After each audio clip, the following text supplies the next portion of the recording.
ચાવડા દ્વારા અનુક્રમે 170 ને 191 કરોડ રૂપિયાના લગભગ 362 કરોડ રૂપિયાના લોકાર્પણ અને ખાતમુહૂર્તનો કાર્યક્રમ માનની મેયરશ્રી, માનની ભારતીય જનતા પાર્ટીના અધ્યક્ષ માધવભાઈ, સન્માનની ધારાસભ્યશ્રીઓ બેન શ્રી ભાનુબેન, દર્શિતાબેન, ભાઈ શ્રી ઉદયભાઈ કાનગડ, ભાઈ શ્રી રમેશભાઈ ટીલાળા, જિલ્લા પંચાયતના અધ્યક્ષ, મહાનગરપાલિકાના સૌ પદાધિકારી, સૌ અધિકારીની વિશેષ ઉપસ્થિતિની અંદર રાજકોટની અંદર એક સાથે 362 કરોડ રૂપિયાના કામો, લોકોની માળખાકીય સુવિધાઓમાં વધારો થાય એમના માટે આજે રાજકોટ ખાતે કર્યા છે. માનનીય મોદી સાહેબના નેતૃત્વની અંદર વિકાસની યાત્રાઓ, માળખાકીય સુવિધાઓ આપવાની જે શરૂઆત થઈ માનનીય ભૂપેન્દ્રભાઈ પટેલના નેતૃત્વની અંદર માનનીય નાયબ મુખ્યમંત્રી હર્ષભાઈના સહયોગથી આ અવિરત યાત્રા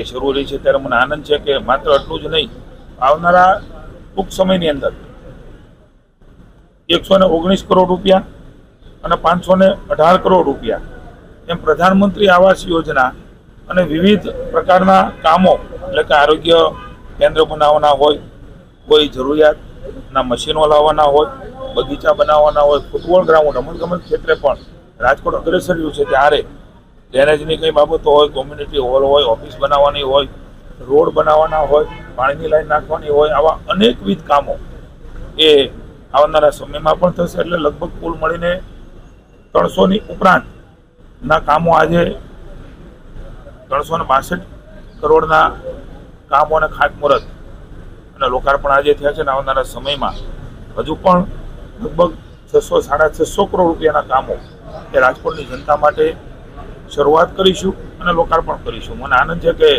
મુખ્યમંત્રી ભૂપેન્દ્રભાઈના નેતૃત્વની અંદર અનેકવિધ વિકાસના કાર્યોમાં રાજકોટ એ પણ પાછળ નથી. આવનારા સમયની અંદર પણ રાજકોટની જનતાની સુખાકારી માટે ભારતીય જનતા પાર્ટીનું શાસન, કોર્પોરેશનનું શાસન એ કટિબદ્ધતા સાથે આગળ વધવાનું.